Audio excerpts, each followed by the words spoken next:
Hello बच्चों, क्या हाल चाल, कैसे हैं आप लोग। और कैसा लगा पहला और दूसरा लेक्चर ह्यूमन रिप्रोडक्शन का। अगर आप पहला लेक्चर और दूसरा लेक्चर करके आए हैं तभी तीसरा लेक्चर को पढ़िएगा, अन्यथा अदरवाइज आपको सबसे पहले पहला लेक्चर और दूसरा लेक्चर करके आना है, क्योंकि बहुत ही बेहतरीन और बहुत ही सिंपल भाषा में समझाने का कोशिश किया गया आप लोगों को। अगर आप वो पढ़ के आएंगे तभी आपका आज का टॉपिक और आज का लेक्चर समझ में आएगा। ठीक है भाई, चलिए स्टार्ट करते हैं बच्चा। और आज का टॉपिक जो है वो हमको पढ़ना है फर्टिलाइजेशन के बारे में और बच्चा इम्प्लांटेशन के बारे में। आपको दिख रहा होगा सामने से कि सर आज का आपका हेडिंग है फर्टिलाइजेशन एंड इम्प्लांटेशन। बच्चा जब हम लोग स्टेप्स पढ़ रहे थे किसी भी रिप्रोड्यूसिंग ऑर्गेनिज्म के अंदर कि सेक्सुअल रिप्रोडक्शन के दौरान कौन कौन सा स्टेप्स होता है, तो आपको याद होगा ह्यूमंस के अंदर सबसे पहले गैमेटोजेनेसिस होता है, जो कि हम लोग कल पढ़ लिए थे। मेल के अंदर स्पर्मेटोजेनेसिस और फीमेल के अंदर oogenesis। दूसरा स्टेप्स होता है बच्चा इंसेमिनेशन। इंसेमिनेशन का मतलब होता है transfer of male gamete to female reproductive tract, वो भी पढ़ चुके हैं। तीसरा क्या होता है बच्चा, तीसरा होता है आपका फर्टिलाइजेशन। वही फर्टिलाइजेशन आज हम पढ़ने वाले हैं। और चौथा स्टेप्स होता है इम्प्लांटेशन। तो बच्चा तीसरा स्टेप्स और चौथा स्टेप्स आज के क्लास में हम लोग कवर करेंगे। तो चलिए इसी के साथ आज का टॉपिक स्टार्ट करते हैं। आप सभी को फिर से एक बार स्वागत है हमारे चैनल पे। और ध्यान से पढ़ते रहिए और ध्यान से समझिए, एकदम एक एक बातों को क्रिस्टल क्लियर होके। चलिए बच्चा, आप देख सकते हैं कि यहाँ पे लिखा हुआ है कोइटस का मतलब होता है कोपुलेशन। बच्चा जब मेल और फीमेल शारीरिक संबंध बनाते हैं या सेक्सुअल रिलेशनशिप बनाते हैं, उस प्रोसेस को कोइटस बोला जाता है, यानी कोपुलेशन बोला जाता है या सेक्सुअल एक्टिविटी बोला जाता है। बहुत सारे भाषा में बोलते हैं हम लोग। ठीक है, ऐसा क्यों किया जाता है? ऐसा इसलिए किया जाता है ताकि मेल जो है अपना स्पर्म पेनिस के थ्रू फीमेल के वेजाइनल ट्रैक्ट में पहुंचा दे। तभी क्या होगा बच्चा, आपका आगे का स्टेप्स फर्टिलाइजेशन होगा। चलिए नेक्स्ट। अब बच्चा कोइटस क्यों किया जाता है, अभी आपको हम बताए हैं इनसेमिनेशन के लिए। कोइटस जो है सेक्सुअल एक्टिविटी मेल और फीमेल क्यों करते हैं? इनसेमिनेशन के लिए, मतलब कि मेल अपना गैमेट पहुंचाएगा फीमेल के वेजाइनल ट्रैक्ट में। देखिए, release of semen by penis into vagina, इसी को बोलते हैं इनसेमिनेशन। तो मेल और फीमेल कोइटस करेंगे ताकि उनके अंदर क्या हो पाए, इंसेमिनेशन हो जाए। और इंसेमिनेशन के वजह से ही क्या होगा बच्चा, हमारा नेक्स्ट स्टेप होगा जिसको हम लोग फर्टिलाइजेशन बोलते हैं। मतलब फर्टिलाइजेशन का मतलब क्या हुआ बच्चा, fusion of sperm and ovum, यानी कि जो मेल का गैमेट है और जो फीमेल का गैमेट है, यानी कि स्पर्म स्पर्म किसके साथ फ्यूज करेगा बच्चा, ओवम के साथ फ्यूज करेगा और फ्यूज करके बनाएगा आपका एक स्ट्रक्चर, जिस स्ट्रक्चर को हम लोग बोलते हैं जाइगोट। और इसी प्रोसेस को बोला जाता है बच्चा फर्टिलाइजेशन। बात समझे, fusion of sperm and ovum to form zygote. Zygote बनाने की प्रक्रिया को ही क्या बोला जाता है, बोला जाता है बाबू फर्टिलाइजेशन। क्लियर है बात, क्रिस्टल क्लियर है आपको भी? बिल्कुल sir. Sperm is motile and ovum is non motile. हम आपको ये बात पहले ही बता चुके हैं कि ह्यूमंस के अंदर स्पर्म मोटाइल होता है, मतलब स्पर्म चल सकता है, लेकिन जो फीमेल की गैमेट है ओवम वो चलती नहीं है। इसीलिए मेल के गैमेट को कहां पहुंचाना पड़ता है, फीमेल के पास, ना कि फीमेल का गैमेट मेल के पास। इसलिए क्योंकि मेल का गैमेट फीमेल तक चल के जा सकता है, फीमेल नहीं जाएगी। बात समझ में आया? बिल्कुल। बच्चा fertilisation occur only at ampullary region only and nowhere else. बात समझिए क्या बोलना चाह रहा है, आपको ये बताना चाह रहा है कि भाई देखिए ओवरी था, ओवरी के आगे इस तरीके का आपका क्या था, ओविडक्ट था, याद है आपको। और फिर यहाँ पे क्या था, यहाँ पे आपका यूट्रस था। ये इधर वाला ओविडक्ट हो गया, हमको एक ही बनाएंगे तो काम चला जाएगा। तो बच्चा बोल रहा है कि यहाँ पे ये ओवरी के ऊपर ये जो ओविडक्ट है इसका तीन पार्ट होता है। पहले वाले पार्ट को बच्चा बोलते हैं इनफंडिबुलम। क्या बोलते हैं, इनफंडिबुलम। दूसरा जो वाइडर पार्ट है इसको बोलते हैं बच्चा एम्पुला। ठीक है, और तीसरा जो पार्ट जो यूट्रस के पास है इसको बोलते हैं हम लोग इस्थमस। तो इस तीन पार्ट में कहां पे फर्टिलाइजेशन होता है, तो बच्चा फर्टिलाइजेशन होता है इस रीजन में। इस रीजन में फर्टिलाइजेशन होता है। This is the region of fertilisation, this is the region of fertilisation, यहीं पे फर्टिलाइजेशन होता है।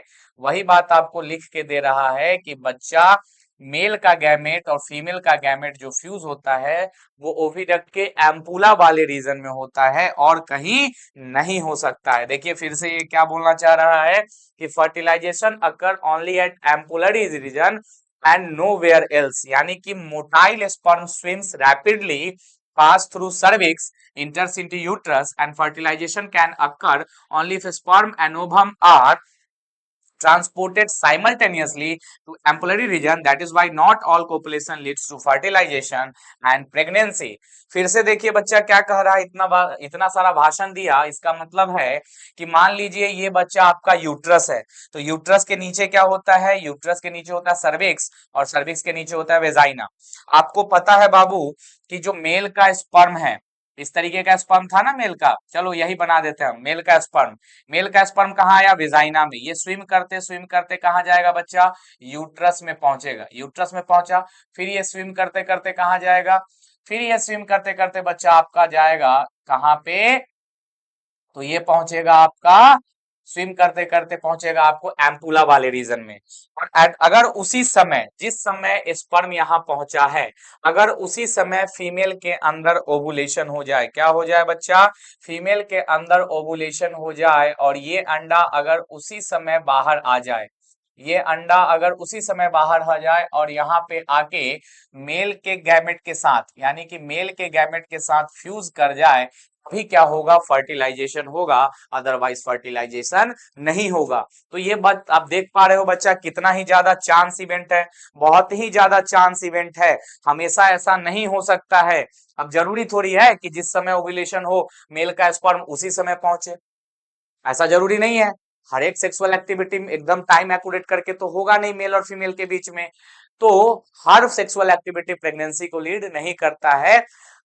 अब मान लीजिए आप 10 बार सेक्सुअल एक्टिविटी कर रहे हैं, तो उसमें कोई एक ऐसा टाइम आएगा जिस समय जब मेल का स्पर्म पहुंचेगा एम्पुला रीजन पे, उसी समय फीमेल का भी गैमेट पहुंचेगा एम्पुला रीजन पे।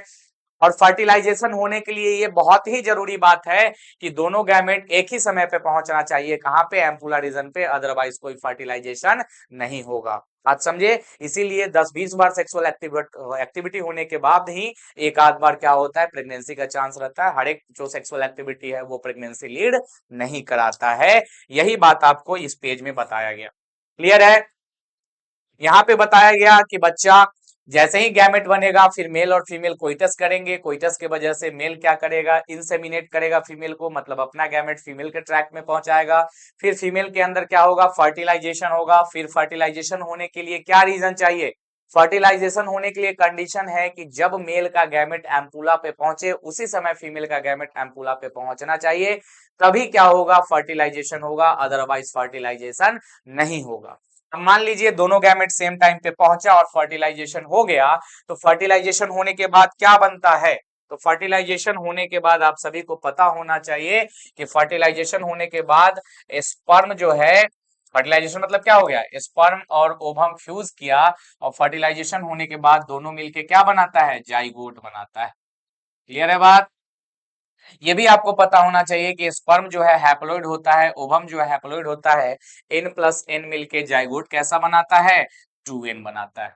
क्लियर है बात। अब आइए देखिए यहाँ पे, sperm penetrate by releasing hyaluronidase enzymes from acrosome through ovum wall, zona pellucida and cell membrane and induces changes in membrane that prevents entry of other sperm।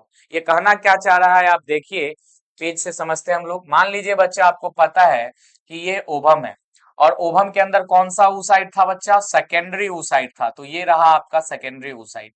अब हम यहाँ पे आपको स्पर्म बना के दिखाते हैं। आपको पता होगा कि स्पर्म इस तरीके का स्ट्रक्चर था कि नहीं, बिल्कुल इस तरीके का था। फिर मिडिल पीस था और फिर इसका टेल था, इस तरीके का स्ट्रक्चर था।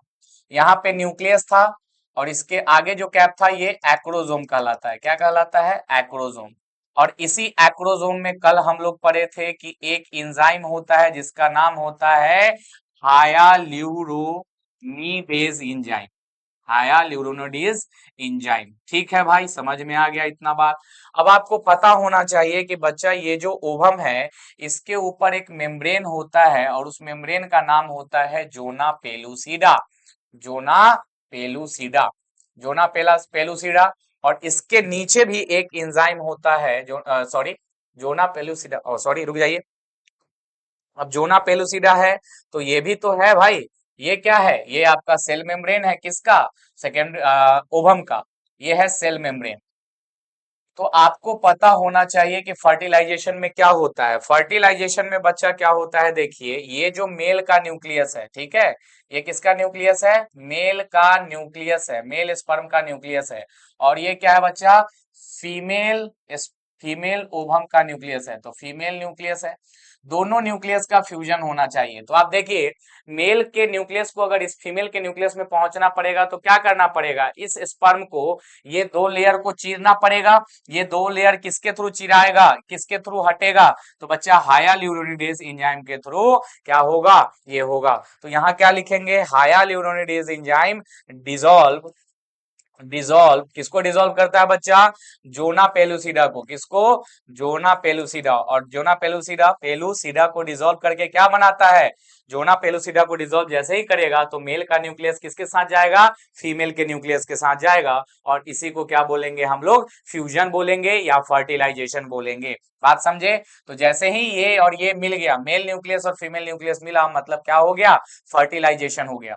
बच्चा ये भी बात ध्यान रखिएगा कि हम आपको बताए हैं कि एक बार अगर इंसेमिनेशन होता है तो 200 से 300 मिलियन स्पर्म पहुंचता है, लेकिन एक ओवम के साथ एक ही स्पर्म फ्यूज करेगा। ऐसा क्यों?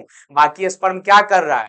तो बच्चा जैसे ही पहला स्पर्म इंटर करता है ना, जैसे ही पहला स्पर्म इंटर करता है फीमेल ओवम के अंदर, वैसे ही इसका जो मेम्ब्रेन है जोना पेलुसिडा, उसमें इस तरीके का चेंज आता है कि बाकी स्पर्म के एंट्री को क्या कर देता है? ब्लॉक कर देता है। मतलब जो पहले आ गया उसको एंट्री दे देगा, लेकिन उसके बाद ऐसा ना बाहर में केमिकल रिएक्शन का चेंज हो जाएगा, ऐसा दीवार बन जाएगा जोना पेलुसिडा का, स्ट्रॉन्ग दीवार, कि बाकी कोई स्पर्म इंटर नहीं कर पाएगा। तो याद रखिएगा, only one sperm, only one sperm fertilise, only one sperm fertilise ovum. सिर्फ एक स्पर्म फर्टिलाइज करता है ओवम को, चाहे कितना भी स्पर्म पहुंचे उससे कोई मतलब नहीं है। पहला स्पर्म जो पहुंचा उसको एंट्री देगा, बाकी स्पर्म को एंट्री नहीं देगा। क्लियर है बात? बिल्कुल क्लियर होना चाहिए। आइए, ठीक है, यहां तक क्लियर हो गया। आगे बढ़ते हैं हम लोग। देखिए आगे बोल रहा है कि it is after fertilisation that second meiosis of secondary oocyte, that is second meiosis also unequal and produce secondary polar body and haploid ovum oocyte completes and haploid nucleus of sperm and ovum fuse to form diploid zygoid। क्या बोला? बात सुनिए। आपको पता है कि बच्चा जब ओवुलेशन होता है, जब ओवुलेशन होता है उस समय क्या होता है? मियोसिस 1 कंप्लीट होता है, लेकिन at the time of fusion, at the time of fusion, time of fusion, at the time of fusion of sperm किसके साथ? With ovum.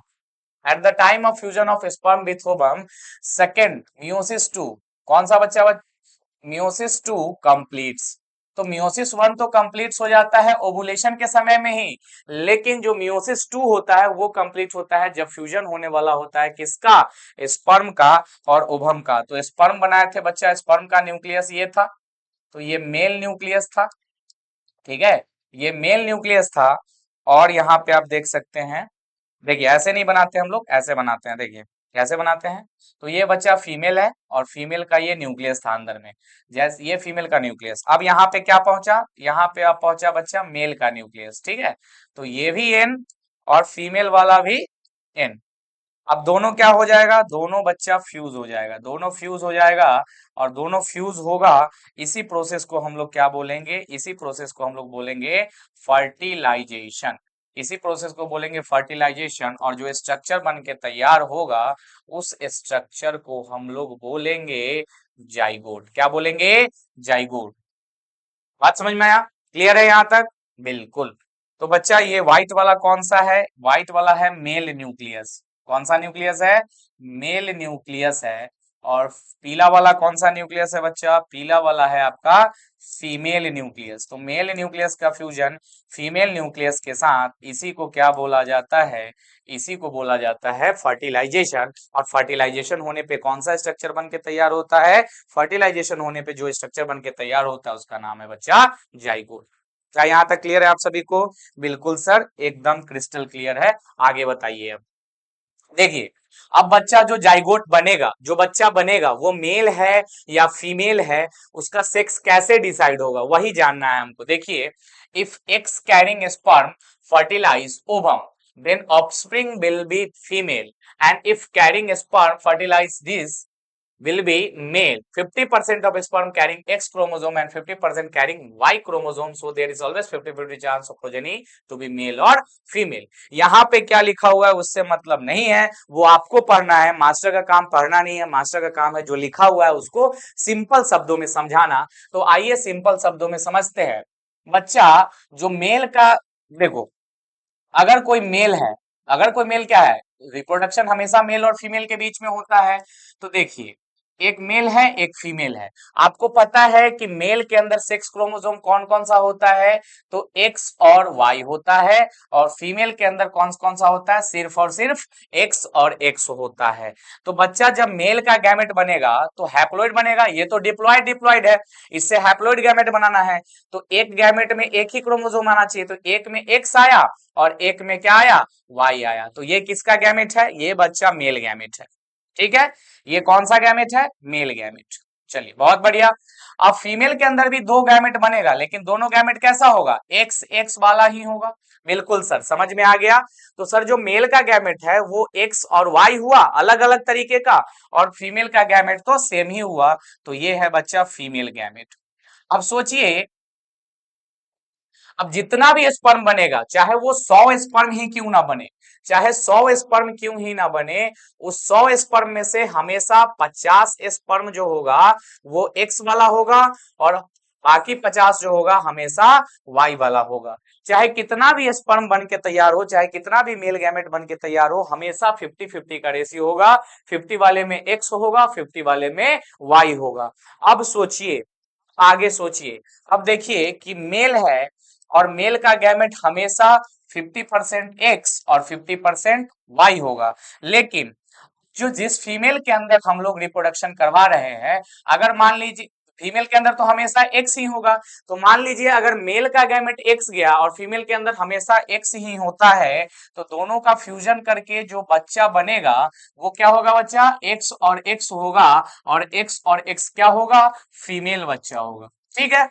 अब मान लीजिए कि स्पर्म के थ्रू वाई गैमेट गया, लेकिन फीमेल के अंदर तो हमेशा एक्स है, तो वाई प्लस एक्स मिलके क्या बनाएगा? एक्स और वाई बनाएगा। और एक्स वाई कैसा बच्चा बना के देगा बच्चा? Male child. तो ऊपर होगा फीमेल चाइल्ड और नीचे होगा मेल चाइल्ड। तो मेल चाइल्ड होगा कि फीमेल चाइल्ड होगा, ये किस पे डिपेंड करता है? ये मेन पे, फादर पे डिपेंड करता है। तो लिख सकते हैं हम लोग, sex of child, sex of child always always depends on depends on father.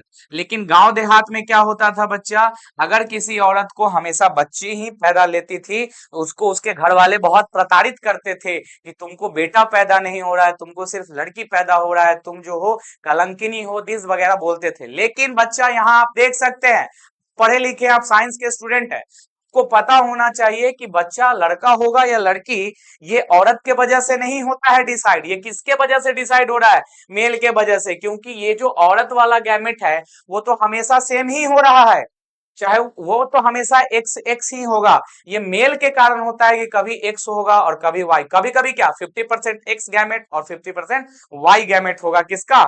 Mail का।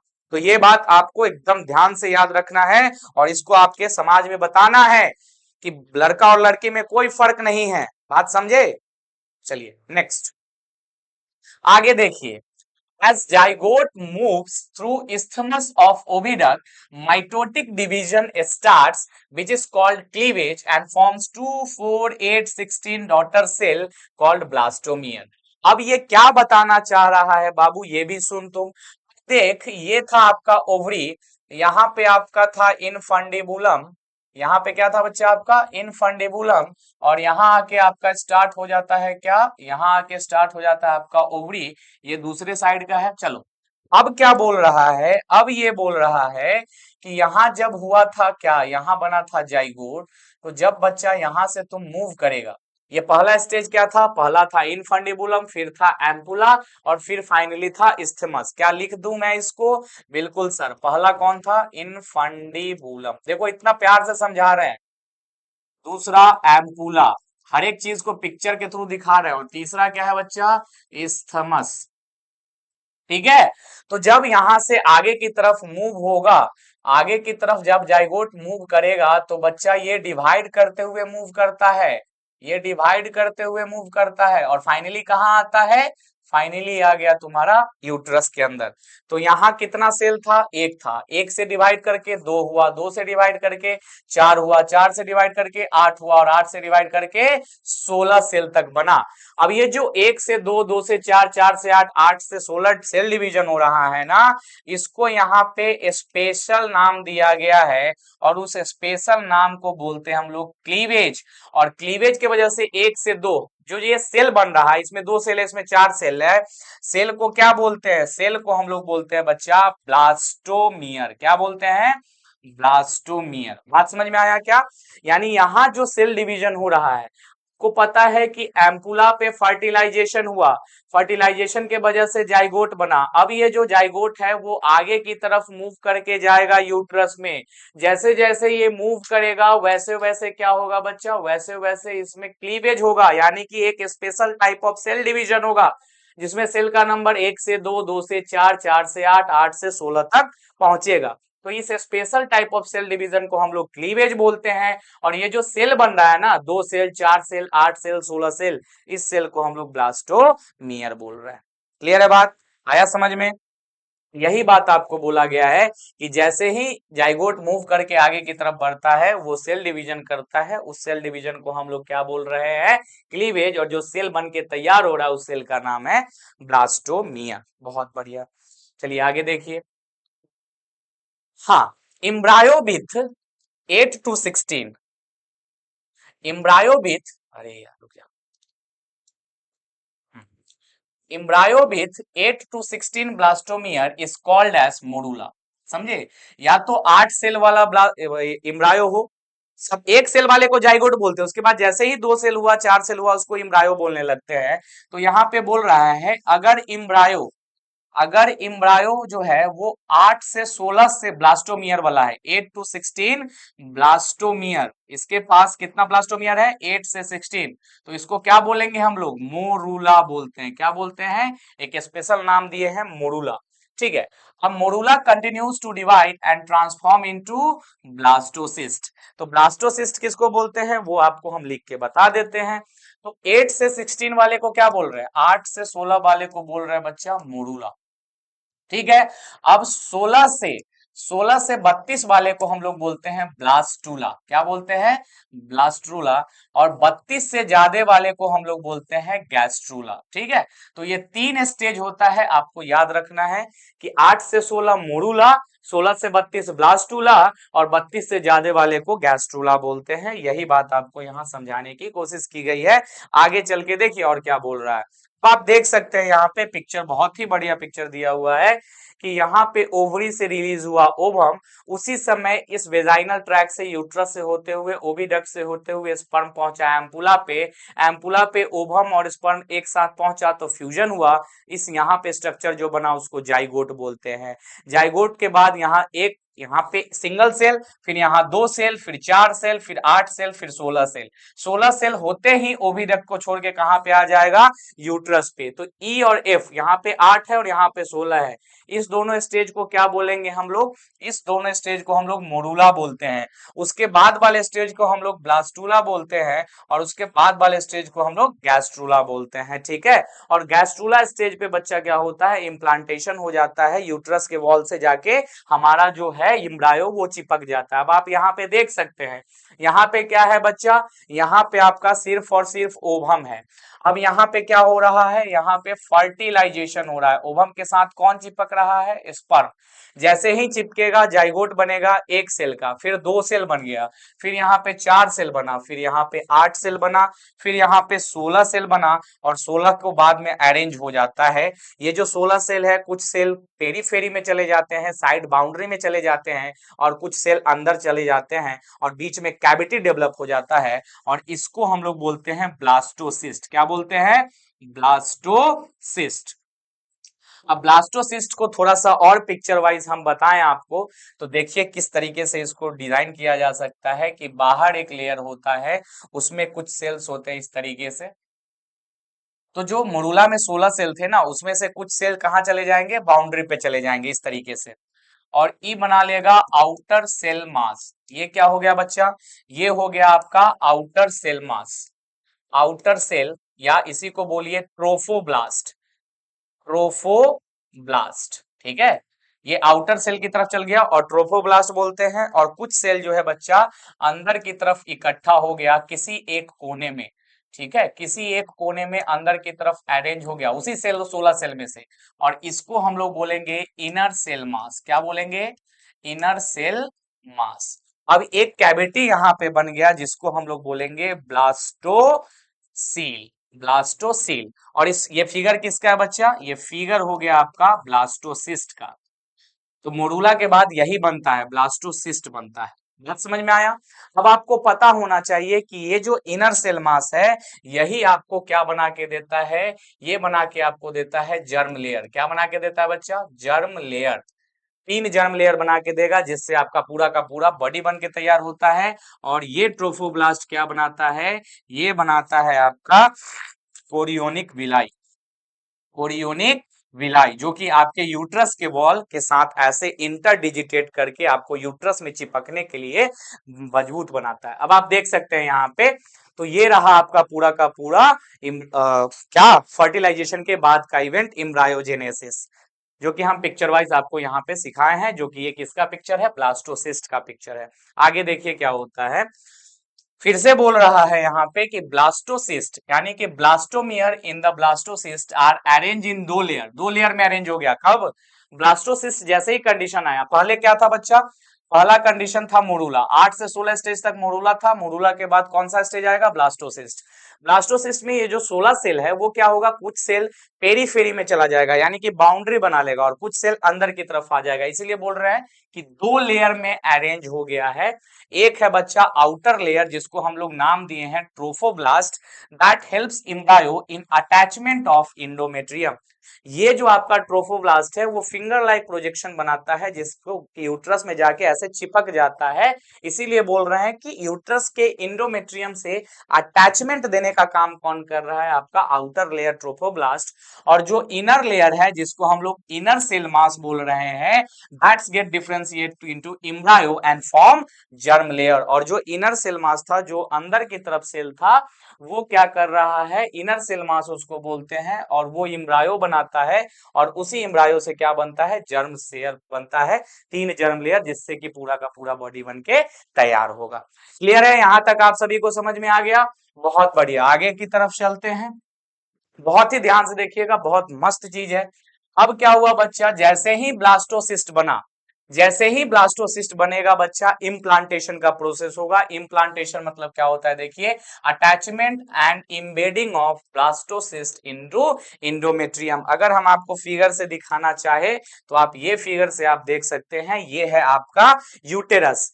यूट्रस के सबसे अंदर वाले लेयर के साथ क्या हो रहा है, आपका ब्लास्टोसिस्ट उसमें घुसे जा रहा है। इसी प्रोसेस को हम लोग बोलते हैं बच्चा इम्प्लांटेशन। आइए हम भी दिखाते हैं आपको फिगर बना के।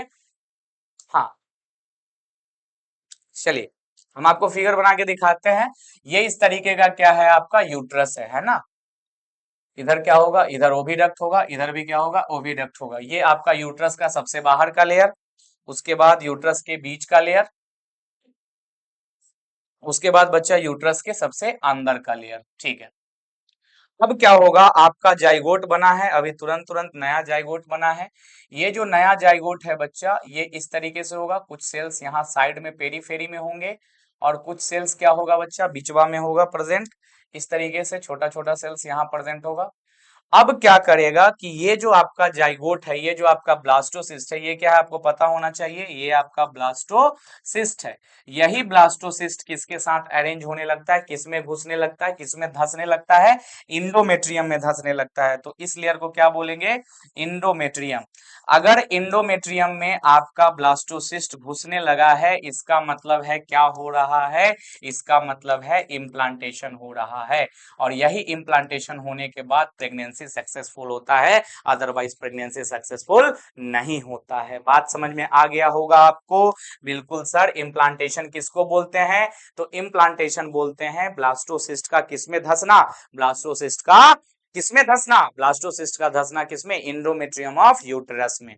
अब आप देख सकते हैं बच्चा, यहाँ पे ये जो फिगर आपको दिखा रहा है, ये फिगर आपको ये समझाना चाह रहा है कि ये जो आप फिंगर लाइक प्रोजेक्शन देख रहे हैं, ये फिंगर लाइक प्रोजेक्शन क्या कह रहा है, ये फिंगर लाइक प्रोजेक्शन बच्चा प्लासेंटा का विलाई है। और कुछ नीचे से इसमें भी फिंगर लाइक प्रोजेक्शन होता है। मतलब क्या कहना चाह रहा है कि ये आपका क्या शो कर रहा है, ये जो फिगर आप देख रहे हो, ये यूट्रस के अंदर का फिगर है। जब बच्चा डेवलप हो रहा होता है, तो बच्चा जब डेवलप हो रहा होता है बच्चा, तो वो क्या बनाता है, वो बनाता है प्लासेंटा। क्या बनाता है, बच्चा जो है वो प्लासेंटा में होता है, एक वाटर बैग लाइक थैली होता है, उसमें होता है।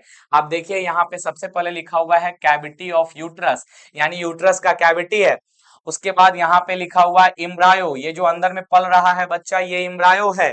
ये आपका सर्विकल कैनाल को बंद किया गया है म्यूकस के थ्रू। ये जो बच्चा आप देख रहे होंगे, ये कनेक्शन, इसी को बोलते हैं अम्बिलिकल कॉर्ड।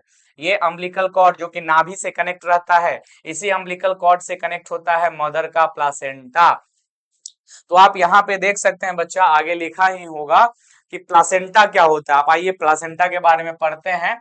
प्लासेंटा क्या होता है, तो प्लासेंटा होता है भाई finger like projection of trophoblast called chorionic villi and uterine tissue with maternal blood being interdigitated from placenta after implantation which is structural and functional unit between embryo and mother. तो बच्चा अब हम जानते हैं placenta के बारे में। सबसे पहले प्लासेंटा क्या होता है, तो जैसे ही बच्चा क्या हुआ, जैसे ही आपका इम्प्लांटेशन हुआ, मतलब आपका जो ब्लास्टोसिस्ट था वो किसमें धंस गया, वो यूट्रस के इंडोमेट्रियम वॉल में धंसा। वैसे ही क्या बना सुनिए, आपको जो ये ट्रोफोब्लास्ट था, ये बाहर की तरफ क्या था बच्चा, ये बाहर की तरफ जो वॉल था उसको हम लोग ट्रोफोब्लास्ट बोलते हैं कि नहीं बोलते हैं, बिल्कुल। तो ये जो आउटर सेल था ना, ये जो आउटर सेल था, इसको हम लोग ट्रोफोब्लास्ट बोलते हैं। और ये ट्रोफोब्लास्ट क्या करता है, मॉडिफाई होके अपने ऊपर फिंगर लाइक प्रोजेक्शन बना लेता है। देखो ये फिंगर लाइक प्रोजेक्शन, ठीक है, ये फिंगर लाइक प्रोजेक्शन बना लेता है। बिल्कुल सर, समझ में आ गया, बिल्कुल फिंगर लाइक प्रोजेक्शन बना रहा है। अब इस फिंगर लाइक प्रोजेक्शन को हम लोग बोलते हैं बच्चा कोरियोनिक विलाई। को क्या बोलते हैं, कोरियोनिक विलाई, ठीक है। ये कोरियोनिक विलाई, इसमें धंसने के लिए अब मदर का प्लासेंटा, जो मदर का यूट्रस है, यूट्रस का वॉल भी इसी के जैसे फोल्ड होके इसके अंदर धंसने लगता है। बात समझे, तो ये दोनों तरफ से बनता है, जो प्लासेंटा है वो दोनों तरफ से बनता है। देखिए इस तरीके से धंस गया। अब इसको क्या बोलेंगे, इसको बोलेंगे बच्चा प्लासेंटल, प्लासेंटल विलाई, ठीक है ना, इसको प्लासेंटल विलाई बोलेंगे। आप फिगर में देख भी सकते हैं पीछे की तरफ, यहाँ पे आपको दिख रहा होगा प्लासेंटल विलाई। तो बच्चा कोरियोनिक विलाई और प्लासेंटल विलाई दोनों मिला के क्या बनता है, दोनों मिला के बनता है बच्चा प्लासेंटा। क्या बनता है दोनों मिला के, प्लासेंटा। और बीच में ये क्या बन गया बच्चा, ये जो आपका लेयर है यहाँ से यहाँ तक, कौन सा लेयर, कोई अदर कलर से दिखाते हैं बाबू ताकि आपको समझ में आए।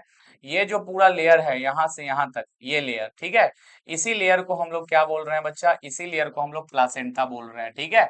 इस पूरे लेयर को प्लासेंटा बोल रहे हैं। और बीच में यहाँ पे आपका क्या है, इम्ब्रायो है। यहाँ पे बीच में आपका इम्ब्रायो पल रहा है।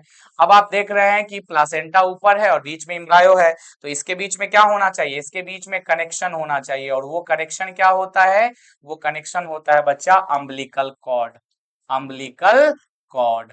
तो प्लासेंटा और एम्ब्रायो के बीच में कौन सा कनेक्शन होता है? तो सर अम्बिलिकल कॉर्ड का कनेक्शन होता है। ये क्या है? एम्ब्रायो है। तो ये सिंपल फिगर है जो कि इसका पीछे वाला था। ठीक है, बात समझ में आ गया? बिल्कुल सर। चलिए आगे बढ़िए सर, या पीछे कुछ था तो पीछे देख लेते हैं। चलिए ये हो गया। तो फंक्शन क्या होता है प्लासेंटा का बच्चा? तो placenta structural and functional unit है किसके किसके बीच में? मदर के बीच में एंड इम्ब्रायो के बीच में। उसी प्लासेंटा के थ्रू मदर का कोई भी चीज इम्ब्रायो तक जाएगा और इम्ब्रायो का कोई भी चीज कहाँ जाएगा? मदर के पास जाएगा। इसीलिए हम लोग बोलते हैं कि placenta is the structural and functional unit between embryo and mother. Clear है बात? All clear? जी सर। सप्लाई, पहला फंक्शन क्या है? Supply of nutrients and oxygen to fetus and removal of carbon dioxide and waste product from fetus through a connection called umbilical cord. तो बच्चा पहला ही function आपको बता दिया गया कि प्लासेंटा का फंक्शन क्या है कि मदर से ऑक्सीजन और खाना लेके कहां तक पहुंचाता है? कहां तक पहुंचाता है बच्चा? इम्ब्रायो तक। और इम्ब्रायो से वेस्ट मटेरियल और कार्बन डाइऑक्साइड लेके कहां तक पहुंचाता है? मदर तक। ये कौन काम करवाता है? ये प्लासेंटा करवाता है। किसके थ्रू? अम्बिलिकल कॉर्ड के थ्रू। क्लियर है? पहला फंक्शन। दूसरा फंक्शन क्या है बच्चा? Produce hormone such as HCG, HPL, oestrogen, progesterone etcetera. तो जो आपका प्लासेंटा है वो टेम्पोररी हार्मोन्स भी बनाते हैं, जैसे कि एचसीजी। एचसीजी का फुल फॉर्म होता है ह्यूमन कोरियोनिक गोनाडोट्रोफिन। एचपीएल का फुल फॉर्म होता है human placental lactogen, oestrogen and progesterone. तो ये सारे हार्मोन्स भी बनाता है कौन? आपका प्लासेंटा। एचसीजी का फुल फॉर्म और एचपीएल का फुल फॉर्म आपको पता होना चाहिए। तो ये एक तो क्या करता है कि मदर और एम्ब्रायो के बीच में चीजों का आदान प्रदान करता है। दूसरा काम क्या है इसका? दूसरा काम है कि कुछ हार्मोन्स बनाते हैं, जैसे कि एचसीजी। एचसीजी का फुल फॉर्म होता है बच्चा human chorionic chorionic gonadotrophin gonadotrophin. चलिए पहला हार्मोन तो यही हो गया। दूसरा हार्मोन था बच्चा एचपीएल। एचपीएल का नाम है ह्यूमन प्लासेंटल लैक्टोजेन। बच्चा ये दोनों जो हार्मोन है ना, सिर्फ और सिर्फ कब बनता है? This two hormone form only during pregnancy. This two hormone produced only during only during pregnancy. तो ये दोनों जो हार्मोन है बच्चा सिर्फ और सिर्फ प्रेगनेंसी के दौरान ही बनता है, क्योंकि उससे पहले प्लासेंटा नहीं होता है फीमेल के अंदर। प्लासेंटा तभी बनता है जब प्रेग्नेंट होती है फीमेल, और तभी ये जाके हार्मोन रिलीज होगा। इसलिए आप देखे होंगे कि प्रेगा न्यूज करके एक किट आता है जिससे पता लगता है कि फीमेल प्रेग्नेंट है कि नहीं है। वो जो किट है बच्चा उसमें क्या, यूरिन का कौन सा ऐसा चीज जाता है जो वो किट को बताता है? यही एचसीजी। वो जो किट है बच्चा वो एचसीजी को रिकॉग्नाइज करता है। अब अगर फीमेल प्रेग्नेंट होगी, उसके यूरिन में एचसीजी होगा, अगर एचसीजी उस पे किट पे गया तो वो रिएक्शन शो करके आपको कलर शो करेगा, तब आपको वो किट बता देगा कि प्रेग्नेंट है या नहीं है। यहां तक क्लियर होगा आप सभी को? चलिए आगे की तरफ बढ़ते हैं। अब आप देख सकते हैं कि कुछ हार्मोन जैसे कि HCG, HPL and relaxin are produced by ovary which is produced only during pregnancy. तो बच्चा जो एचसीजी और एचपीएल है ये तो प्लासेंटा बनाता है। एचसीजी और एचपीएल तो प्लासेंटा बनाता है, लेकिन ये जो रिलैक्सिन है ये ओवरी बनाता है। और ये सारे हार्मोन ऐसे हार्मोन है जो सिर्फ प्रेगनेंसी के दौरान ही रिलीज होता है। increased production of hormones like estrogen, progesterone, cortisol, prolactin, thyroxine is necessary for fetal growth, maintaining pregnancy and metabolic changes in mother। बच्चा फीमेल जब प्रेग्नेंट होंगी ना तो बहुत सारे हार्मोन का लेवल बढ़ा हुआ होगा। कौन कौन सा हार्मोन का लेवल बढ़ा हुआ होगा? एस्ट्रोजेन का, प्रोजेस्टेरॉन का, कॉर्टिसोल का, प्रोलैक्टिन का, थायरॉक्सिन का। ये सारे हार्मोन क्यों बढ़े रहेंगे? ये सारे हार्मोन इसलिए बढ़े रहेंगे क्योंकि उस समय मदर अकेली नहीं होती है। एक इंसान के अंदर दो दो जीवन होता है, एक उस औरत का और एक उसके अंदर पलने वाले बच्चे का। तो बच्चा अगर कोई सबसे ज्यादा एनर्जी की रिक्वायरमेंट, सबसे ज्यादा चीजों की रिक्वायरमेंट कब होता है? जब कोई भी चीज ग्रो कर रहा होता है।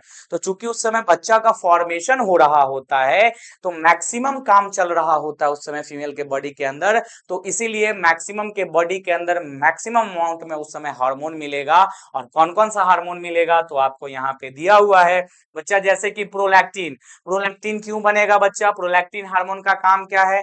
प्रोलैक्टिन हार्मोन का काम है मिल्क का सिक्रेशन बनाना, तो बच्चा मिल्क का सिक्रेशन के लिए। थाइरोक्सिन हार्मोन का काम क्या है? बच्चा का डेवलपमेंट के लिए। एस्ट्रोजन का काम क्या है? प्रोजेस्टेरोन का काम क्या है? प्रेगनेंसी मेंटेन रखने के लिए। कॉर्टिसोल का काम क्या है? बच्चा को खाना ज्यादा से ज्यादा मिले ताकि बच्चे का ग्रोथ अच्छे से हो। तो ये सारे हार्मोन प्रेगनेंसी के दौरान भरे हुए रहते हैं किसके ब्लड में? मदर के ब्लड में। उसी तरीके से ऊपर जो ये 3 हार्मोन लिखा हुआ है, ये हार्मोन सिर्फ और सिर्फ किस समय मिलेगा? मदर के ब्लड में तभी मिलेगा जब वो मदर प्रेग्नेंट होगी। बात समझ में आया? राफ साफ यहाँ तक एक एक बात आप सभी को क्लियर है? आशा करते हैं बहुत ही बढ़िया तरीका से आप सभी को ये बात समझ में आ रहा होगा। चलिए आगे बढ़ते हैं। Immediately after implantation, inner cell mass differentiate into outer ectoderm, middle mesoderm and inner endoderm. This layer forms organs and tissue.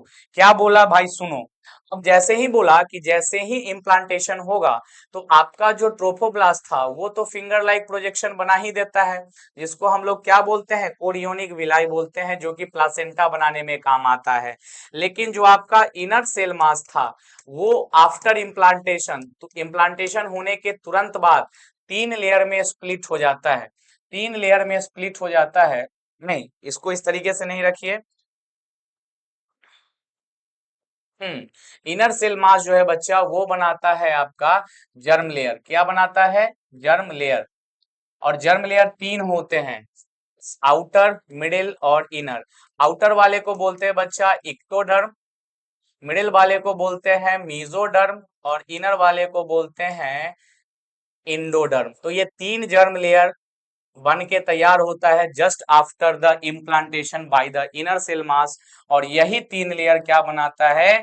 Body का tissue form, body tissue and organ. बात समझे? सारे के सारे बॉडी के ऑर्गन्स और टिश्यू यही germ 3 germ layer मिलके बनाते हैं जस्ट आफ्टर द इम्प्लांटेशन। यही बात आपको यहाँ पे समझाने की कोशिश की गई है। अगला देखिए बच्चा, अगला क्या बोल रहा है? अगला बोल रहा है कि stem cell mass of inner cell mass which have potency to give rise to all tissue and organs. बच्चा ये जो फिगर है और इस फिगर के अंदर जो आप ये स्टेम सेल मास को देख रहे हैं, इसको इसको बोला जा रहा है, ये जो इनर सेल मास है इसको बोल रहे हैं स्टेम सेल। क्या बोल रहे हैं? स्टेम सेल बोल रहे हैं। स्टेम सेल का मतलब क्या होता है? The cell which give rise to all cell. मतलब स्टेम सेल उस सेल को बोला जाता है जिसके मात्र एक सेल से पूरा का पूरा बॉडी बनाया जा सकता है। इसीलिए तो आप देख सकते हैं ये जो इनर सेल मास है इससे बना जर्म लेयर, और इस जर्म लेयर 3 जर्म लेयर होता है, और इसी 3 जर्म लेयर से अंदर के सारे, चाहे वो स्किन हो, चाहे वो बोन हो, चाहे स्टमक हो, चाहे लीवर हो, चाहे इंटेस्टाइन हो, कुछ भी बॉडी के सारे पार्ट्स मात्र और मात्र यही 3 जर्म लेयर से बनता है। और ये 3 जर्म लेयर किससे बन रहा है? ये 3 जर्म लेयर बन रहा है आपका इनर सेल मास से। तो इनर सेल मास से पूरा का पूरा ऑर्गेनिज्म बनाया जा सकता है, इसीलिए ऐसे सेल को क्या बोलते हैं? स्टेम सेल बोलते हैं। क्लियर हुआ बात? चलिए आगे बढ़ते हैं। रुक जाइए। हाँ, यहाँ पे देखिए, अब बोल रहा है कि first sign of growing foetus. आपको कैसे पता लगेगा या डॉक्टर को कैसे पता लगेगा कि जो प्रेगनेंसी में फीटस है, तो फीटस कैसे है, क्या क्या साइन होता है, कौन से महीने में क्या डेवलपमेंट होता है फीमेल के अंदर, बच्चा जो पल रहा है, वो हम यहाँ पे देखेंगे। देखिए, आफ्टर 1 मंथ, प्रेगनेंसी का जैसे ही 1 महीना कंप्लीशन होगा, क्या क्या बनेगा? Embryo heart is form. 1 महीना प्रेगनेंसी होगा, मतलब फीमेल के अंदर प्रेगनेंसी का 1 महीना होगा और एम्ब्रायो के अंदर बच्चा हार्ट बन के तैयार हो जाएगा। First sign of growing foetus may be noticed by listening to heart sound carefully through stethoscope. बात समझे? तो डॉक्टर के पास आप जाते हो, एक क्योंकि फर्स्ट मंथ में लेडी का पेट बाहर नहीं आता है, तो फर्स्ट मंथ में लेडी का पेट बाहर नहीं आएगा, तो डॉक्टर को कैसे पता लगेगा कि जो लेडी है वो प्रेग्नेंट है? लेडी प्रेग्नेंट है और मास्टर टकला है, क्या करिएगा बच्चा? बार बार छुपाना पड़ता है। चलिए हाँ, एक चीज तो आप लोगों को दिक्कत लग रहा होगा कि सर आप लगातार पढ़ाते ही रहते हैं 1 1 घंटे तक, कोई जोक, कोई कहानी, कोई कुछ भी नहीं, शायरी वायरी नहीं सुनाते, तो ये तो दिक्कत है। हम पढ़ाते बहुत ज्यादा है और हमको इसी में मजा आता है, और हमको लगता है जो मेरा स्टूडेंट है वो लगातार पढ़ते ही रहता है। तो बीच बीच में जोक शायरी से अच्छा है कि हम लोग लगातार पढ़ते रहें और अच्छा रिजल्ट लेके आए। तो चलिए स्टार्ट करते हैं। 1 महीना की प्रेग्नेंट लेडी होगी तो उसका तो पेट बाहर आएगा नहीं, तो आप डॉक्टर के पास लेके जाओगे तो कैसे डॉक्टर चेक करता है कि कोई बच्चा जो है जो कोई औरत है वो प्रेग्नेंट है या नहीं है, उसके फीटस डेवलप हो रहे हैं कि नहीं। तो आपको हम क्या बताएं कि जैसे ही 1 महीना होगा वैसे ही बच्चा का हार्ट बन के तैयार होगा। और हार्ट एक ऐसा ऑर्गन है कि जैसे ही बनता है वो धड़कना स्टार्ट कर देता है मदर के यूट्रस के अंदर से ही। तो आप जाओगे गायनेकोलॉजिस्ट के पास और आप बोलोगे चेकअप करने के लिए, तो गायनेकोलॉजिस्ट स्टेथोस्कोप लगा के सबसे पहले यही सुनता है कि हार्ट बीट आ रहा है कि नहीं। अगर उसको स्टेथो में हार्ट बीट सुनाई दिया मतलब वो आपको क्या कर देगा, कंफर्म कर देगा कि हाँ ये औरत प्रेग्नेंट। चलिए, bye the end of 2 month, जैसे ही 2 महीना खत्म होगा, लिम्स एंड डिजिट डेवलप्स। बच्चा, लिम्ब का मतलब होता है hand and leg, hand and leg, और डिजिट का मतलब होता है फिंगर। तो 2 महीना खत्म होते होते तक बच्चा, जो बच्चा डेवलप हो रहा है पेट के अंदर, उसका हाथ पैर आ जाता है और हाथ पैर में उंगली आ जाता है। तो पहला महीना में क्या हुआ, हार्ट बन गया, दूसरा महीना में हाथ पैर बना और उंगलियां बन गई। आगे की तरफ चलिए, आगे क्या हो रहा है देखते हैं। By the end of 3rd month, जैसे ही 3 महीना होगा, major organ system develop like limbs, external genitalia organs are well develop. जैसे ही तीसरा महीना कंप्लीट होगा बच्चा, जितने भी ऑर्गन सिस्टम है जैसे कि digestive organ system, circulatory organ system, reproductive organ system, ये सारे ऑर्गन सिस्टम क्या हो जाएंगे, बन के तैयार हो जाएंगे। आइए आगे देखते हैं। By the end of 5 month, जैसे ही 5वां महीना होगा, बच्चे के सर पे हेयर आ जाएंगे। On head, hair on head forms and first movement of fetus. 5वें महीना कंप्लीट होते होते बच्चा के सर पे बाल आएगा और पहली बार जो है बच्चा वो मूवमेंट शो करेगा 5वें महीने पे आने पे। इसीलिए आप देखे होंगे कहीं भी सिनेमा वगैरह में, जब मदर का जो वूम बाहर आता है तो वो आपको लगता है कि लात मार, बच्चा लात नहीं मार रहा, बच्चा अपने आप को घुमा रहा है किसके अंदर, प्लासेंटा के अंदर। तो वो आपको एक्सपल्सन फील होता है, तो हम लोग बोलते हैं उसको कॉमन भाषा में कि बच्चा लात मार रहा है। ये पहली बार कब होगा, 5वें महीने में होगा। चलिए नेक्स्ट देखिए। By the end of 6th month, जैसे ही 6 महीना कंप्लीट होगा, body is covered with fine hair. 5वें महीना में बच्चा सर पे बाल आएगा और 6ठे महीना में बॉडी के हर एक जगह पे क्या आएगा, बाल आएगा। आई लीड्स बन जाएंगे, ये आंख जो है 5वें महीने तक क्लोज रहता है, 6ठे महीना में ये आंख का जो आप लीड देख रहे हो ऊपर और नीचे, ये खुल जाता है। उसके बाद बच्चा सेपरेट हो जाता है आईलिड और आई लैश फॉर्म होता है। ये जो आप वॉव बोलते हो, तो पहले आईलिड बनेगा तभी तो आई लैश आएगा। तो 5वें महीने तक आपका आंख जो होता है बच्चा का बंद रहता है, 5वें महीने में 6ठे महीने में ये खुलता है और उसके ऊपर आई लैशेस आते हैं। After 9 month fully developed foetus is ready for delivery, और आपको पता है 9 महीना में बच्चा पूरी तरीके से तैयार हो जाता है फॉर द डिलीवरी। क्लियर है बात। तो पहले महीने में हार्ट बना, दूसरे महीने में आपका हाथ बना, पैर बना और उंगलियां बनी, तीसरे महीने में most of the major organ system develop हो गए, 5वें महीने में सर पे बाल आ गया, 6ठे महीने में पूरा बॉडी पे बाल आ गया, और क्या हुआ बच्चा, आईलिड बन गया, आईलिड खुला और आईलैशेस आ गए, और 9वें महीने में बच्चा पूरा कंप्लीट हो गया है फॉर डिलीवरी। नेक्स्ट, अब देखिए जैसे ही बच्चा बन के तैयार हो गया उसका क्या होगा, डिलीवरी होगा, और डिलीवरी को ही पार्चुरेशन बोलते हैं। कैसे डिलीवरी होगा, कैसे पता लगता है, क्या मैकेनिज्म है डिलीवरी का। तो देख बच्चा, हम आपको सिंपल शब्दों में ये बात समझाते हैं कि डिलीवरी होता कैसे है। आपको पता है कि एक ग्लैंड होता है जिसका नाम है पिट्यूटरी ग्लैंड, ठीक है, पिट्यूटरी ग्लैंड। तो मदर के अंदर जो पिट्यूटरी ग्लैंड है वही मेन रोल निभाता है। अब देखिए यहाँ पे आपका ये प्लासेंटा है और प्लासेंटा के अंदर फीटस बन के क्या हो गया है, तैयार हो गया है। अब ये आपका मदर का प्लासेंटा, मदर का ये इम्ब्रायो और ये प्लासेंटा दोनों इंफॉर्मेशन भेजेगा किसके पास, पिट्यूटरी के पास, ठीक है। इंफॉर्मेशन भेजेगा कि बात भाई हम तैयार हो चुके हैं, अब आप क्या कीजिए, ऑक्सीटोसिन रिलीज करवाइए।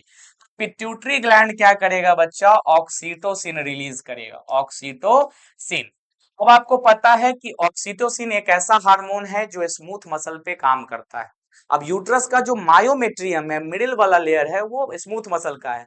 पिट्यूटरी ग्लैंड से रिलीज हुआ ऑक्सीटोसिन, और ऑक्सीटोसिन जाके एक्ट करेगा यूट्रस के मायोमेट्रियम पे, और मायोमेट्रियम पे जैसे ही एक्ट करेगा, मायोमेट्रियम में होने लगेगा कॉन्ट्रैक्शन, और जैसे ही कॉन्ट्रैक्शन होगा, फिर जितना ज्यादा कॉन्ट्रैक्शन उतना ज्यादा इंफॉर्मेशन जाएगा पिट्यूटरी ग्लैंड के पास, फिर उतना ज्यादा सिक्रीशन होगा ऑक्सीटोसिन का।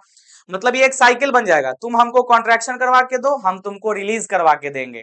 तो कॉन्ट्रैक्शन समय के साथ बढ़ते जाएगा, रिलीज बढ़ते जाएगा, जितना कॉन्ट्रैक्शन होगा उतना रिलीज होगा, जितना रिलीज होगा उतना कॉन्ट्रैक्शन होगा। तो ये एक साइकिल चलने लगता है तब तक जब तक ये बच्चा स्ट्रांगली कहां से बाहर ना आ जाए, बर्थ कैनाल से बाहर ना आ जाए। इसी को हम लोग बोलते हैं पार्चुरेशन। आइए थ्योरी से भी समझते हैं। देखिए, डिलीवरी या expulsion of mature foetus after completion of gestation period, और गेस्टेशन पीरियड कितने महीना का होता है फीमेल में? 9 month is called as parturition, यानी कि 9 महीने कंप्लीट होने के बाद बच्चे का बाहर आना, इसी को हम लोग डिलीवरी बोलते हैं, या अच्छे शब्दों में इसको पार्चुरेशन बोला जाता है। देखिए, ये मैकेनिज्म था। Next, parturition is induced by complex neuro endocrine mechanism. बिल्कुल सही बात है भाई। पार्चुरेशन कैसे होता है? न्यूरल सिस्टम के थ्रू और इंडोक्राइन सिस्टम के थ्रू। जैसे ही बच्चा फुल्ली डेवलप हो गया, बच्चा इंफॉर्मेशन देगा पिट्यूटरी ग्लैंड को, भाई रिलीज कर ऑक्सीटोसिन। ऑक्सीटोसिन आएगा, यूट्रस पे एक्ट करेगा, उसका कॉन्ट्रैक्शन करवाएगा। जैसे ही कॉन्ट्रैक्शन होगा, फिर इंफॉर्मेशन जाएगा कि कॉन्ट्रैक्शन स्टार्ट हो गया है, अभी कॉन्ट्रैक्शन धीरे है, तुम और ज्यादा ऑक्सीटोसिन रिलीज करो ताकि और ज्यादा कॉन्ट्रैक्शन हो। धीरे धीरे कॉन्ट्रैक्शन का अमाउंट बढ़ेगा, वैसे ही धीरे धीरे ऑक्सीटोसिन का सिक्रीशन भी बढ़ेगा। ये साइकिल तब तक चलते रहेगा जब तक बेबी जो है यूट्रस के बाहर ना आ जाए। क्लियर है बात? Developed fetus and placenta initiate fetal ejection reflex that leads to mild contraction of uterus. This contraction of uterus trigger release of oxytocin from maternal pituitary. तो बच्चा क्या होता है, जैसे ही बच्चा डेवलप हो गया, तो वो और आपका मदर का क्या मिलके, यूट्रस मिलके क्या करेगा, एक ट्रिगर डेवलप करेगा, एक हल्का सा कॉन्ट्रैक्शन डेवलप करेगा।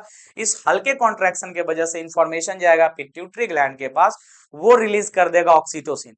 जैसे ही ऑक्सीटोसिन आया, वो हल्का सा कॉन्ट्रैक्शन वाइल्ड हो गया, ज्यादा होने लगा, फिर इंफॉर्मेशन गया पिट्यूटरी के पास कि कॉन्ट्रैक्शन ज्यादा होने लगा, और ज्यादा ऑक्सीटोसिन निकालो। जितना ज्यादा कॉन्ट्रैक्शन होगा उतना ज्यादा ऑक्सीटोसिन निकल निकल के आएगा, और ये तब तक चलते रहेगा जब तक बच्चा जो है वो वेजाइना के थ्रू बाहर ना आ जाए। which on further acting on uterus cause further contraction। जितना ज्यादा ऑक्सीटोसिन आएगा उतना ज्यादा कॉन्ट्रैक्शन होगा, और जितना ज्यादा कॉन्ट्रैक्शन होगा उतना ही ज्यादा फिर से ऑक्सीटोसिन आएगा। By reflex stimulation the process is repeated till parturition is complete। और ये जो साइकिल है तब तक चलते रहेगा जब तक डिलीवरी हो ना जाए। क्लियर है बात? चलिए नेक्स्ट देखिए। जैसे ही बच्चा पार्चुरेशन हुआ, बच्चा का डिलीवरी हो गया, तो बच्चे को क्या चाहिए? फीड चाहिए, खाना चाहिए। तो बच्चे को रोटी चावल तो खिला नहीं सकते हो, तो उसी समय आफ्टर पार्चुरेशन क्या होगा, फीमेल के अंदर एक प्रोसेस स्टार्ट होता है जिसको लैक्टेशन बोलते हैं। तो बच्चा फीमेल के अंदर हमेशा मिल्क प्रोडक्शन नहीं होता है, फीमेल के अंदर मिल्क का production after delivery of the baby होगा। ठीक है, देखिए यहाँ पे process of production of milk at the end of pregnancy by differentiated mammary gland that helps in feeding of young baby or newborn। जैसे ही आपका प्रेगनेंसी खत्म हुआ, मतलब डिलीवरी ऑफ बेबी हुआ, आपके अंदर मेमरी ग्लैंड डेवलप्ड है। मेमरी ग्लैंड पे कौन सा हार्मोन काम करेगा? मेमरी ग्लैंड पे हार्मोन काम करेगा बच्चा, दो हार्मोन काम करेगा। एक का नाम है प्रोलैक्टिन और दूसरा का नाम है ऑक्सीटोसिन। ऑक्सीटोसिन, प्रोलैक्टिन बच्चा मिल्क का फॉर्मेशन करवाता है मेमरी ग्लैंड के अंदर, एंड ऑक्सीटोसिन धक्का मार के रिलीज करवाता है। तो मेमरी ग्लैंड से क्या आएगा बच्चा? मिल्क आएगा, और ये मिल्क क्या करेगा? बच्चे को फीड करने में मदर को मदद देगा। तो ये पूरा का पूरा मैकेनिज्म है। और देखिए, जो मिल्क बनता है फीमेल के अंदर, जो इनिशियल मिल्क है, यानी कि मदर के मिल्क को बोला जाता है कोलोस्ट्रम। क्या बोला जाता है? कोलोस्ट्रम। और ये बहुत ही जरूरी है बच्चों के लिए। क्यों जरूरी है ये बताते हैं। जैसे ही बच्चा बाहर आएगा 9 महीने के बाद, तो उसको दूसरा इन्वायरमेंट मिलेगा। मदर के यूट्रस के अंदर दूसरा इन्वायरमेंट था, जैसे ही नेचर में एक्सपोज हुआ दूसरा इन्वायरमेंट मिला। इसको कैसे आप समझ सकते हैं? इसको आप समझ सकते हैं ऐसे कि आप मान लीजिए बिहार के रहने वाले हैं, और बिहार छोड़ के आप सीधे हिमाचल प्रदेश चल जाएं तो आप प्लेन एरिया के रहने वाले और कहाँ चले गए, हाइट पे चले गए। तो यहाँ का मौसम ना ज्यादा ठंडा ना ज्यादा गर्मी। लेकिन हिमाचल प्रदेश जब जाएंगे तो वहां पे मौसम अचानक से चेंज मिलेगा आपको, अचानक से बहुत ज्यादा ठंड मिलेगा, बर्फ मिलेगा, ठंडी हवा मिलेगी, और हाइट भी बहुत ज्यादा है। तो क्या होगा, जब आप एक जगह से दूसरे जगह शिफ्ट करते हैं आप पहले क्या होते हैं, बीमार होते हैं। क्यों? मौसम चेंज की वजह से। वैसे ही कोई बच्चा अगर 9 महीना यूट्रस के अंदर रहा है और अचानक से वो नेचर को एक्सपोज होता है, तो इतने सारे बैक्टीरिया हैं, इतने सारे पैथोजेंस हैं, वो उस पे अटैक करेंगे और उसको बीमार करेंगे। इसलिए आप देखते हैं जितना नया बच्चा होता है वो कम से कम साल 2 साल तक तो वो बीमार ही रहता है। क्यों? क्योंकि उसको इन्फेक्शन नहीं मिला था यूट्रस के अंदर। जैसे ही बाहर आया उसको ढेर सारा इन्फेक्शन मिला, उसका बॉडी लड़ लड़ के परेशान होता है, और साल 2 साल में वो इन्फेक्शन से सीख जाता है लड़ने। ठीक है? इसीलिए आपका जो ये मदर का मिल्क होता है वो उसको उस चीज में हेल्प करता है। किस चीज में? इन्फेक्शन से लड़ने में। मदर के मिल्क में कुछ एंटीबॉडीज होते हैं, जैसे कि एंटीबॉडी ए होता है। ये एंटीबॉडी ए इन्फेक्शन से फाइट करने में बच्चों को मदद करता है। ऑब्वियस सी बात, अब कोई लड़ रहा है किसी चीज से, उसमें थोड़ा उसको मदद मिल जाए तो वो जीत हासिल कर सकता है। पर आप अचानक क्या करेंगे, आजकल देखते हैं कि मदर फीडिंग होता ही नहीं है। हम लोग क्या करते हैं, आर्टिफिशियल मिल्क देते हैं, बाहर का मिल्क देते हैं पाउडर वाला, या तो काऊ मिल्क देते हैं। तो काऊ मिल्क सही है। ये जो एंटीबॉडी है जो ए है वो मदर के मिल्क में ज्यादा होता है, तो बच्चों के लिए ये ज्यादा बेनिफिशियल है देन गाय का मिल्क। ठीक है? Milk produce during initial few days, शुरुआती का कुछ दिन में मिल्क जो बनता है उसको हम लोग कोलोस्ट्रम बोलते हैं, और उसके अंदर एंटीबॉडी होता है जिसका नाम होता है आईजीए। आईजी का फुल फॉर्म होता है बच्चा इम्यूनोग्लोब्यूलिन। इम्यूनोग्लोब्यूलिन, ग्लोब्यूलिन ए, इम्यूनोग्लोब्यूलिन ए, ये एंटीबॉडी का एग्जांपल है बच्चा। ये बच्चे को बीमारी से लड़ने की क्षमता प्रदान करता है। And other antibodies essential for immunity of baby and making them healthy. तो बच्चा को कभी भी मदर मिल्क से 6 महीना तक, साल भर तक सेपरेट नहीं करना चाहिए, क्योंकि इस मिल्क में एंटीबॉडी है, इम्यूनोग्लोब्यूलिन है, जो कि बच्चे को इन्फेक्शन से फाइट करने में मदद करेगा। क्लियर है बात? तो इसी के साथ ये चैप्टर समाप्त होता है, और आपको पता चला होगा कि इस चैप्टर में हम लोग क्या क्या पढ़े। सबसे पहला स्टेप जो है बच्चा गैमेटोजेनेसिस पढ़े, फिर हम इंसेमिनेशन पढ़े, फिर हम फर्टिलाइजेशन पढ़े, फिर हम इम्प्लांटेशन पढ़े हैं, इम्प्लांटेशन के बाद गेस्टेशन पढ़े हैं, फिर पार्चुरेशन एंड फाइनली लैक्टेशन पढ़े। तो ये 7-8 स्टेप्स था, जो किसी भी ह्यूमंस के अंदर यही स्टेप फॉलो होता है फॉर देयर सेक्सुअल रिप्रोडक्शन। और आशा करते हैं कि बहुत बेहतरीन तरीके से आपको समझ में आया होगा। ध्यान से सुनिएगा, ध्यान से पढ़िएगा, एक एक बातों को बताया गया है, किसी भी चीज को भगाया नहीं गया, बहुत डिटेल में हम पिक्चर वाइज आपको समझाए हैं, और ये जरूरी भी था। ठीक है? इसी के साथ पढ़ाई करते रहे। टेक केयर, बाय बाय, मिलते हैं अगले क्लास।